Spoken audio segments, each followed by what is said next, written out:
Magandang araw mga ka-abi. So for today's video, mag-update lang tayo sa mga kalapati natin at marami na nangyari. So tapos na ang first lap derby ng mga kalapati natin. Yung apat na kalapati natin na inilalaban. Ito nga yung isa.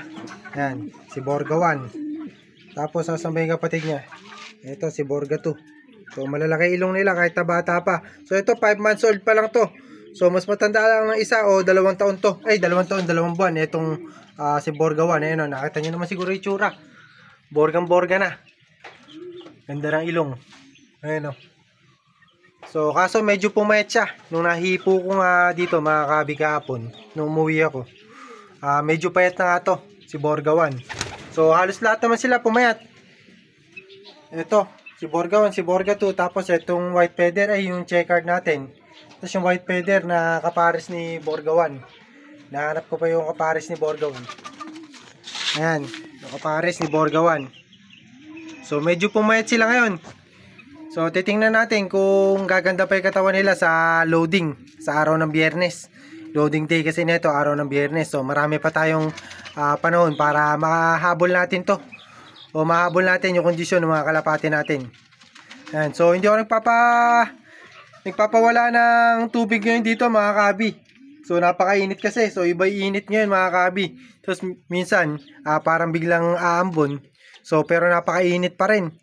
At baka magkasakit yung mga kalapati natin kapag ganito na nagpatuloy. So katulad ng isa natin na young bird na yun. Ayun, so nagkasakit yan, one eye cold. Etong tatlo natin na young bird dito mga kabi, napakawalan na natin. Ito, yung kapatid ng blue bar na yun. Ayun yung blue bar na yun mga kabi, may one eye cold dyan. So binigyan na natin ng gamot. Pinasaksakan ko ng gamot yan para mawala na yung one eye cold. So okay naman at medyo okay na siya. Kahit papano. Tapos ito yung dalawa pa natin na napakawalan. Yung batik natin sa yung choco. So hindi ko alam kung totally mababatcher natin yan. Pero yung white feather na yun, 2 beses nang nakakawala dito yun. Kaso, sa iba nga natutulog, kinabukasan na uwi. So kanina, pinakawalan natin. Hindi naman na umuwi ng kinabukasan. Kanina, nakauwi na rin ng umaga. Ayan, pinakawalan natin ng umaga. Umaga rin nakauwi.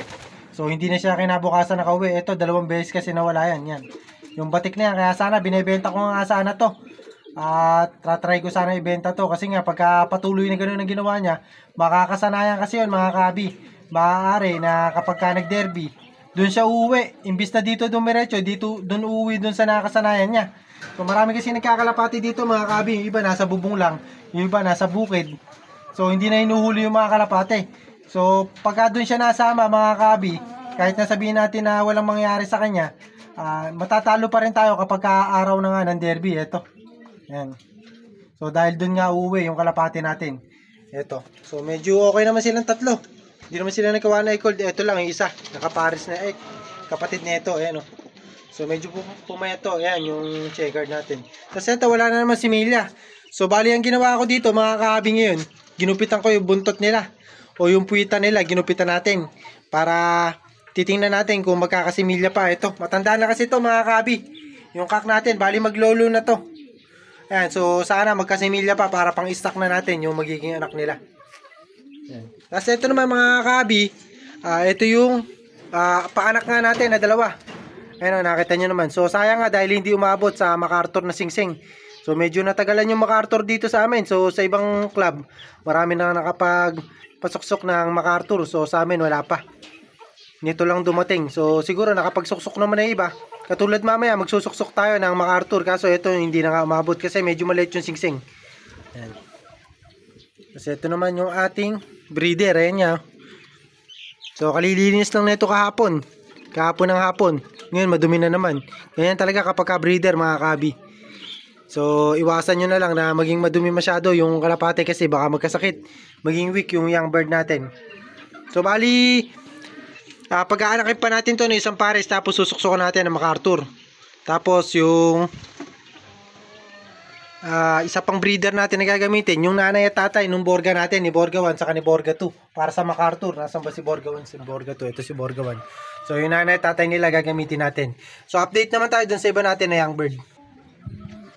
So bali ito yung young bird natin na isa, hindi rin umabot yung pang MacArthur natin, sayang. Ito ata umabot na dito yung MacArthur na ring kaso Ayoko kasing suksukan to ng pang MacArthur, no, yung blue bar natin. Kasi marami na tayo young bird nito. So bali nagkasakit na isa na nagkaroon ng one eye cold. Ito yung magulang. So bali 5, 6, pang-6 na young bird na natin yan ay na pang re-race. Tapos ito yung choco natin, no? Parang naging checkered. So ito yung kapatid nung batik saka nung choco natin. So bali ang bloodline naman ito mga kabi.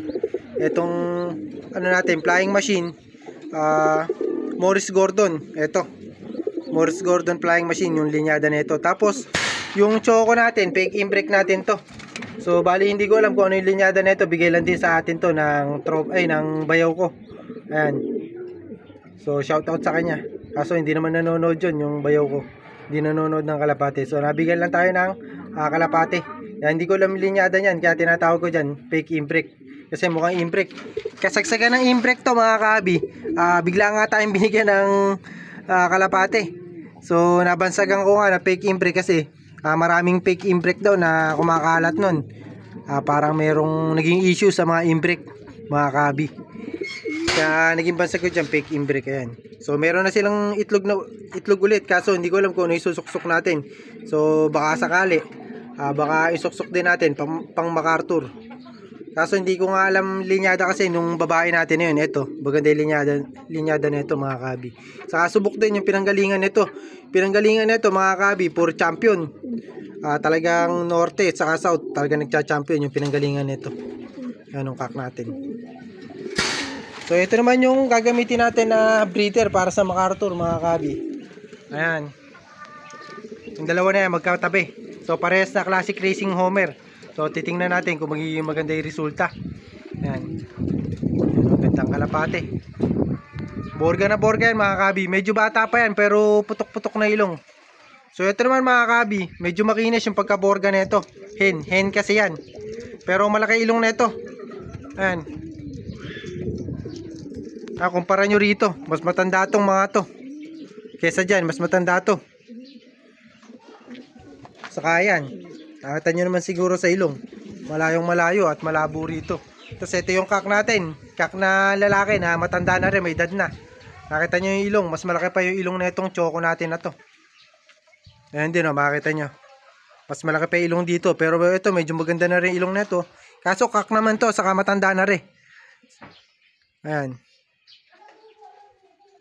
Ayan yung mga breeder natin. So bali ito, yung tinitingnan ko na pagpaparisin natin. Ay, dalawa na yan. So sana maging maganda yung resulta, magiging pairing natin. Saka baka suksukan na rin natin ng pang MacArthur to. Ito. Yung anak nila. So hanggang dito na lang yung video natin at wala na ako masabi. So hanggang dito na lang at happy flying sa inyo. God bless. So sana patuloy kayo na sumuporta sa akin. Saka mag-comment at mag-like na rin kayo. So salamat pala sa mga nag-share ng video natin. Happy flying sa inyo. God bless.